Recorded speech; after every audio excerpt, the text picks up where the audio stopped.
This is our master's edition of the three healthcare headlines you need to know. I'm looking forward to spending a little bit of time with you today talking about our headlines from Tallahassee. And we're going to get into, of course, your musical selections of the week, which are always a hit. And then we're going to focus a little bit on the masters too. So why don't you introduce yourself and then flip it back to me, and I'll do finish intros, and then we'll talk a little golf before we dive into the headlines. That sounds great. My name is Joe Daraskevich, and I work alongside Fraser at a number of medical societies and associations across the state of Florida. And I am excited about the golf theme. The Masters is coming up, but we also, up here in Northeast Florida, we had our annual charity golf tournament at the Clay County Medical Society. So it was a lot of fun over the weekend, and I've definitely got the golf bug as we're heading into Masters week. So go ahead and introduce yourself. Well, and the weather's been perfect for it too as well. So sorry I missed the tournament again this year, but hopefully next year we'll be there. And anybody in the audience can join us as well. You should look it up, and it's always a good time. So Let me yeah, jump in, Fraser. That's a sure. good point. That it's obviously it's the Clay County Medical Society, but that tournament is open to anybody. So even if you live in the Florida Keys or you live in the Panhandle, come on over for that annual tournament, and we'll get you on the team. So go ahead, continue with the introductions. Absolutely. I'm glad it went well. And again, my name is Fraser Cobbe. I'm the executive director of a number of medical societies here in the state of Florida as well. And just pleased to partner with Joe to bring our physicians the healthcare headlines that they need every week as we follow what's going on in Tallahassee. And I teased a little bit, Joe, that we're going to start off with a little bit of a Masters preview since this Masters week. So I'm going to put you on the spot here and ask you for your favorite to win and your dark horse. And then next week we'll recap if either of us were even close to these Okay. picks. Okay, I like that. And my favorite is he's a guy who about 5 years ago he was not a crowd favorite, and now through a lot of different circumstances he's on YouTube and everything, and he's actually a major winner from multiple years. My favorite to pick this week is Bryson DeChambeau. And yeah, Ooh. he went over to live, and he's not on the PGA Tour anymore, but he's really kind of gained some popularity just by being kind of a more charismatic and not, that kind of stuffy guy that he was all those years ago. And he made some comments about 5 years ago that he thought that, the Master, Augusta National should have been a par 69 because it was all those short holes and everything like that. And then I believe he didn't make the cut that year. So I think he's kind of humbled himself, and I think he might win it this year. So that's my pick to win. All right. What about your dark horse? My dark horse, and this is someone that you'll hopefully like as a Florida State University guy, Daniel Berger. He went to Florida Ooh. State. He was on the team at Florida State with Brooks Koepka back in the day. So, kind of not the biggest golf powerhouse, but those are two really good names in golf. And then Daniel Berger had some injuries. He kind of fell off the radar for a little bit, but he's been kind of hot lately. So he's my dark horse. Obviously, it's not like I pull a name out of a hat. He's a good golfer, but he hit some tough times. But I feel like he would be a guy that at least top five. It would be a success for me if he comes in the top five. So Bryson is my pick to win it, and then my dark horse, Daniel Berger. Nice. All right. A couple names up the list there that I wasn't expecting, but I like it. All right. Linda always accuses me of being a homer, and so these picks will fall in line and make her proud that I'm true to my colors, shall I say. So my favorite to win, finally getting over the hump, Rory McIlroy. The one major he's been missing. I know he's hurt a little bit, but he played well at the Players recently in Yep. Jacksonville there. So I let go with Rory for my favorite, and my dark horse from my hometown, Tommy Fleetwood from Southport, England. Wow. Those He's those are good ones. And like he's you said, pretty he's pretty dark as far as dark horses go. So yeah, I don't think he's ever won a tournament in the US, but why not the first one? One of the biggest, right? right. And I'm with you. And like you said, the Players, I was lucky enough to go out that Sunday morning when they tried to get all the golf in before the weather hit, and they got a lot of it in. But I saw both of those guys play up close for several holes, and I liked them. They had that kind of that energy that you like to have in a winner. Obviously, Rory won the tournament, and Tommy was just doing fine, like Tommy Yeah. does. But that would be great if he finally broke through and won in on U.S. soil. That'd be great. Absolutely. We'll lift a pint to that. All right, let's dive into the headlines and give our folks what they came here for. Right, exactly. We still have a lot of serious business to talk about. So let's dive right in. As we do each week, we have three headlines. I'll talk about them, and we'll let you kind of dive in even deeper. So starting off, and also with the Masters theme. So if you guys hear these headlines, a little bit of a hat tip to the golf that we have this week. Okay, number one. As we swing into the final half of session, can simmering tensions be put aside to deliver leadership priorities? Swing, Fraser. You hear that? Absolutely. Yes, so as we've mentioned and previewed before session started, there was a little bit of tension between the governor's office and the House leadership in particular, and that tension has remained. And as we're getting into the heart of session here, it keeps bubbling up to the surface. So typically, when you focus on the second half of session, it's all about whose priorities are going to be put forward. Can the leadership get along and come into alignment as far as what priority issues are going to give each other? And get across the line. But there's still this simmering tension, particularly again between the Speaker of the House, um, Speaker Perez, and the governor's office. So they're not seeing eye to eye on some budget issues. There's some the House is still looking at overriding some of the budget vetoes that were done in the past by the governor. There's some policy differences as well. There's been some, I guess, questions, or some would say maybe attacks on some of the federal agencies in this, sorry, not federal, state agency heads here in Florida as well. So there's all this kind of bubbling under the surface. It's going to make for a really interesting end of session. The only reason I say that is that could cloud the outcome for some of the bills we've been following all along. Again, some of those bills we like and some that we have concerns with. Again, we're really not going to know, maybe even after the legislators leave Tallahassee, what the governor's going to do on some of these as well. So it's worth staying tuned to what's going on, and certainly we'll be watching those tensions here over the coming weeks. So right, and just to clear that up a little bit, so whereas obviously we have the bills we're in favor of and the bills that we're against. So the thing that for the bills that we're against, as they're kind of moving along, there's always that possibility that the governor does not sign a bill that he's not in favor of. Is that what we're talking about here? Correct. There's always that veto opportunity. So, of course, the bill has to be passed by both chambers with exact language in both chambers before then it can be sent to the governor's office for his signature after session. Um, so that's the final hurdle, is making sure the governor puts his signature on any of these bills too. So it's worth watching. Typically, it's pretty straightforward, and most bills that get past both chambers get sent to the governor, get signed into law. But when you have, some interesting, I guess, conflicts going on, it always calls into question whether some of these bills will ultimately get signed. And typically, everybody likes to give the Speaker of the House, the Senate President, and the governor their wins, right? They're the three most powerful leaders in the state. Typically, things align where all three of them get their major wishes passed. But it's just going to be interesting to see how this all plays out over the coming weeks. You can say that again. Yeah, it sounds like they're really negotiating, and it's going to be interesting. Like you said, we'll keep an eye on it, and any fireworks, we'll definitely talk about them in these weekly updates. All right, moving on with the golf theme here. Number two, leader in the clubhouse. CRNA autonomous practice passes House, but faces uncertain future. Where are we going with this one? Yeah, so one of the bills we have been concerned with and watching is one of the first ones, on our list that have actually passed either chamber. So the CRNA autonomous practice bill did pass the House this week.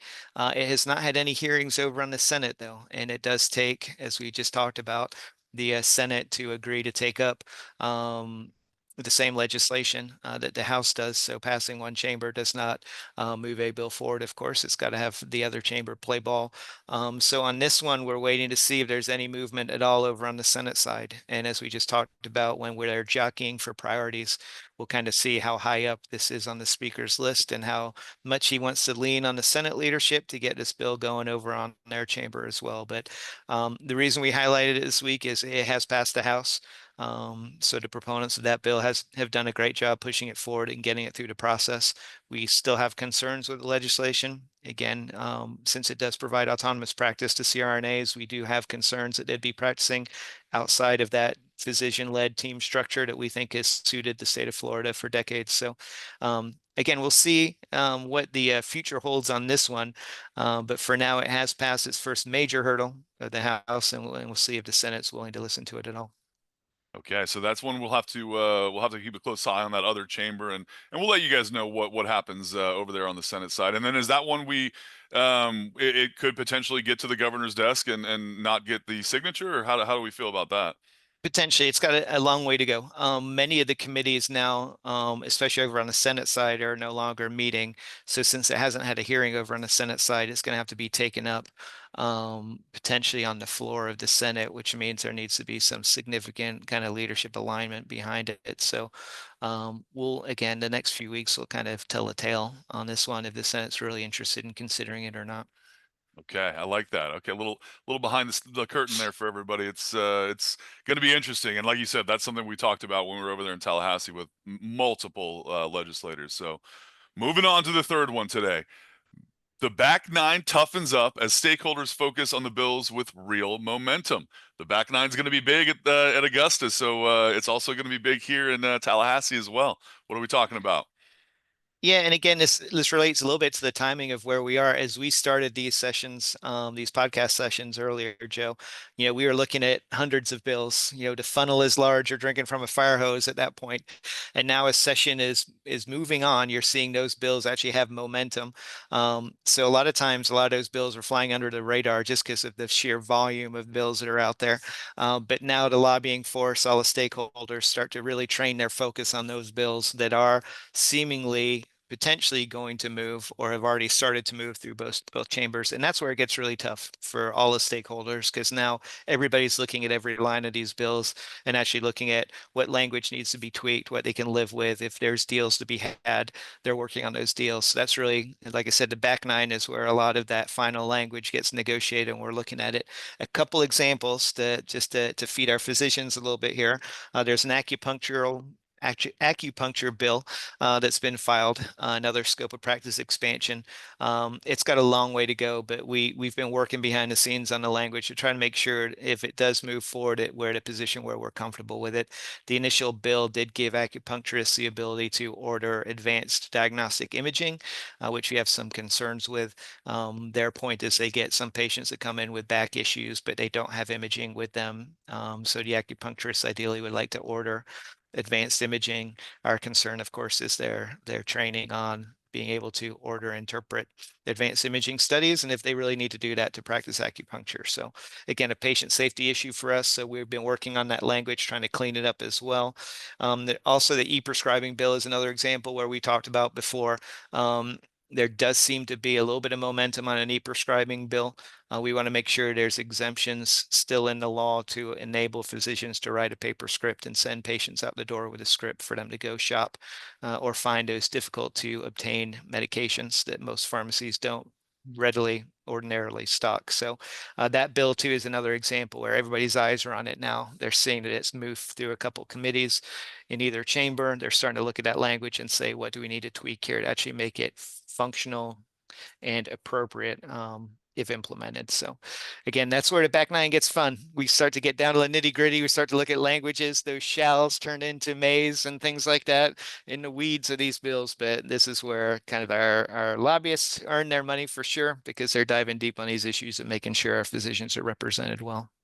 Well, and the other thing about just like the back nine at Augusta on Sunday is the time's running out. Obviously, at the beginning, first half of the session says, "Oh, hey, we'll get to this later," and obviously this is going to percolate to the top of the priority list eventually. But there's only so much time in session, just like there are only so many holes on a golf course. So it's time to kind of make the hay now if you really have a priority you want to get across the finish line. So it is on the back half, and like the back nine, it's the session is going to end at some point. Yeah, exactly. And those bills, they don't get carried over to next year, wherever they are in the process. If they've not passed either chamber or both chambers, actually they die, and they start over from the first hole next year. So, again, unlike some state legislatures have 2-year sessions, Florida's a 1-year session where if you don't get, past both chambers by the end of it, the time they pass that budget bill and leave Tallahassee, it starts from scratch next year. So. Yeah, and that's really interesting too. Like the bill you're talking about that got through the House side, that if it just dies over in the Senate, then they go back next year and they talk about, hey, well, we had the good news over in the House, or depending on how you look at it, bad news, good news. But then you kind of focus on the Senate side, and it's a fun little game. But like you say, it's there's a lot of heartbreak if the things that you want to happen don't happen, and that's just the way the cookie crumbles. So. All right. Any last thoughts on the actual legislature, or are we ready for the musical tip of the day? I think we're ready for the tip of the day. Okay. All right. And we're gonna keep it a little mellow. Last week we went from the hard rockin' jam bands to a little bit more mellow. And really I feel like I have to throw this one out because springtime in Florida we have a lot of live music. The bands come down here, the weather's nice, and there's a lot of music to see. And so me as someone, 10 years ago, I used to just go to every concert. There's a concert on Thursday, there's a concert on Sunday. So last week Billy Strings was in town, and my wife was nice enough to let me get out of the house, and she watched the kids and everything, and I went to see Billy Strings in St. Augustine, which was phenomenal. It was really great. But then last night, Marcus King and his band they were in town in Jacksonville, and it was just one of those things where I went to a concert on Thursday. I couldn't, ask my wife to go to the concert on Sunday. But Marcus King was at the Florida Theater last night, and I'm sure it was a tremendous show. And so the song I'm going to put out is "Wildflowers and Wine." So it's kind of a spring. The flowers are blooming, and obviously it's nice to have a glass of wine while you're looking at the flowers. And I wasn't able to make it to the concert, but I do have to throw out one thing: is this was kind of billed as his tour of college towns. He was going to go to all these smaller venues. And I'm not the kind of guy that comments on Facebook posts and things like that, but the Florida Theater is a wonderful theater, a big traditional, beautiful theater in downtown Jacksonville. But I would never think of it as like a college bar or a music venue. So I got on and I said, you could have gone to, the University of North Florida campus or to the JU campus and done some more of a smaller gig when you guys chose to go to the Florida Theater. And I'm sure it was, like I said, it was great, but it wasn't really a college venue, if you ask me. But anyway, Marcus King, Wildflowers and Wine. That's my pick for this week. It's another kind of a slower one. We're in the middle of the session, and it would have been fun to go last night, but sometimes you have to pick and choose the music that you're going to go see. So I was happy to see Billy Strings. Would have loved to see Marcus King, but you can only be so many places at once. Yeah, maybe next time, right? Right, right. But anyone listening out there, go see Marcus King. He's got a great voice, great guitar. He's from the South, very Southern rock, bluesy kind of feel. But Wildflowers and Wine, it's a great song for kind of the back half of the legislative session in Tallahassee. Fantastic. Thanks for that, Joe. And again, I'm looking forward to catching up next week and we can play this tape back and review our picks and see Yeah. how we So did. let's one last time. Who are your two picks? I'm going Rory McIlroy and Tommy Fleetwood. And I'm going Bryson DeChambeau and Daniel Berger. So we'll see if maybe we'll have a little side bet between the two of us, and one of us has to wear a hat or something on the next edition of this, depending on where our players finish. But it'll be a fun week. It'll be a lot of fun watching the golf, and I know I had a lot of fun at the Clay County tournament last week, and we definitely missed you. But next year it'll be bigger and better, and everyone's invited to come play in that tournament every year. Awesome. Looking forward to connecting again next week. All right, Fraser. See you next time.